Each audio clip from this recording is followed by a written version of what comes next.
So, oh, interesting. Yeah. Well, it's a weather talk.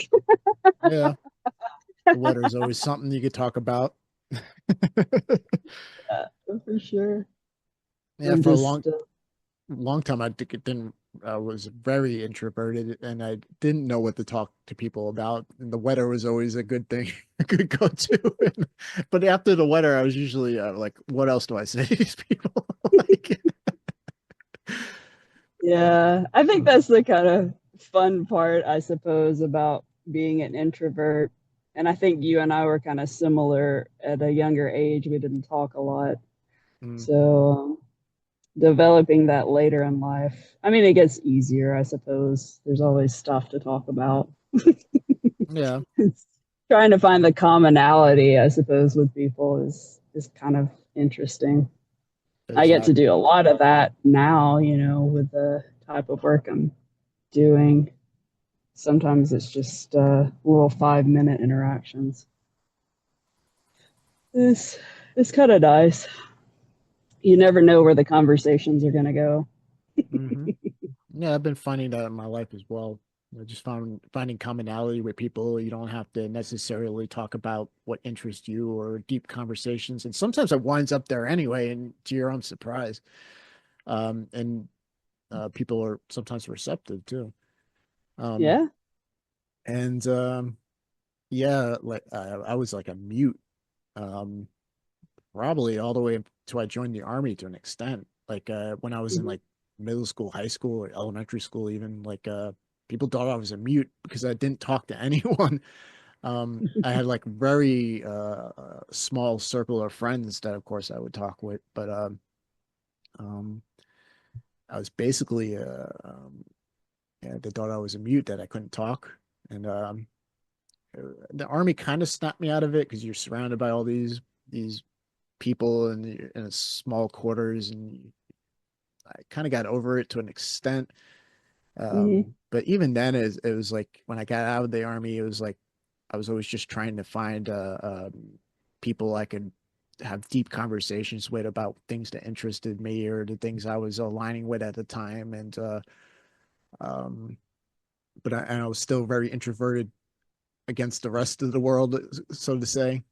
And it's been like more recently, as I was been letting things go, and I realized that I don't need to talk to people about the things that interest me necessarily, and there's always commonality to talk to people about, and that most people are pretty receptive and friendly, and there's no reason to be introverted or necessarily um, in every situation. Like Hmm. and yeah, at this point I don't the things that I've come to be interested in, I do share like on this podcast and with spoons, and but it's becoming less and less people around me that I really find interest in that. And then I realized at the same time, simultaneously, and I'm not words, but just kind of aware that it doesn't matter. Like the things I'm kind of interested in now are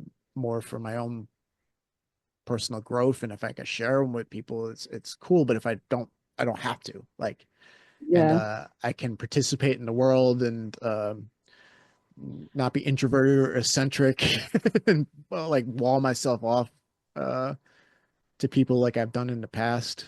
Um, Yeah. and yeah, it's actually a more fun way to live, to be honest, because I found it Yeah. very tormenting being always stuck to myself, being selective of who I talk to, and in a sense, being kind of arrogant in a way.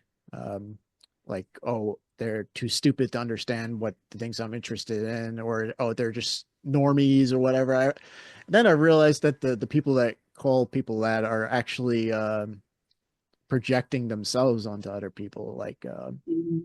um, technically, everything that the people who say, oh, these people are normies, that oh, they're just sheep, they just listen to whatever. I found that the people that are saying that most of the time are actually very sheep like and just uh, um, talking about hearsay, things they believe and stuff like that, blindly believe because they heard it from Yeah. somewhere else, and they're accusing the people on the other side of being normies and just doing that. But to me, I found that was just a projection, and I did it for years as well. Like, um, to think that you're kind of better, that you have secret knowledge or super knowledge beyond the rest of the population. And it turns out I didn't have any secret knowledge or super knowledge for the most part. It was just me being arrogant. And for years, I would call people normies or sheeps. And then I realized, wait a minute, I was the normie normie, but I was the sheep. I was the one just Mhm.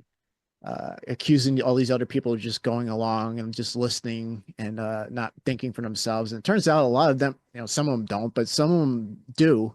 Yeah. And I was actually the one that was creating like this bubble, this perceptual bubble of thinking I knew something, and just blindly listening to random people on the internet or from books or whatever. And I didn't have anything solid to back any of that up, and I was the one that was being the quote unquote sheep, and I was projecting it onto other people, and Yeah. that was an I interesting. think everybody has, yeah, I think everybody has different things like that we just kind of follow along on, though, when you really dig down into it. I don't know. I've always had a little bit of trouble with some of those terms, like when people want to say normies or asleep, Yeah, like are, not waking the people that are asleep or whatever. I've always had a little bit of a problem with some of that because it's almost, or NPCs, there's lots of terms out there that people like to use, and it's just a term to put distance. yeah, Like they're separation. really not any different. Maybe on like this particular thing, they're a little different, but it's just like, I don't know. I really dislike the one about are you awake? And I'm just like, what does that even mean? Exactly. You just read my mind. I was going to say, I don't even know what that's supposed to mean anymore. Awake to what? you know? Like, Yeah, because I'm like, like, well, maybe I'm awake to something, but I'm sure I'm asleep on many levels on a lot of other things. I don't know. I mean, you have to, I don't know. And I've never liked putting people in a category like they're not participating actively in life just because they see it differently than me. Like they're asleep. I'm like, that's not cool. Their life's valuable, yeah. you know, And their yeah, way of moving I don't even moving know in what the world. normie means anymore. When people say that, Yeah. I don't know what they mean by awake anymore. Like, I just kind of parroted those terms for a while. I'm like, awake to what? What makes you a normie? Like, like you have to be eccentric not to be a normie. Like, you have to believe some fringe thing, and therefore you're special from the rest of the population. Like, um, I I truly, and for years I never, this never crossed my mind, and it's like, especially in recent months, it's like I'm like, man, I was being really douchey in the past. Like, Isn't that uh, fun when you yeah, find those spots where you're like, wow, I was just being a complete jerk or whatever. And it's like, you weren't meaning to be, but it's yeah, it's I feel like especially the normie stuff, maybe people like to feel special and different. exactly, yeah, yeah. And so if I label somebody else as a normie and I'm not, Mm. then that makes me special and different, I suppose. Hey, thanks for taking the time to watch this clip. I hope you enjoyed the content. You can check out the full episode of Where the Mind Wanders by clicking the link. You can also subscribe to the channel, where we debut a new episode every Monday at 3:30 Eastern Standard Time. Thanks again for watching.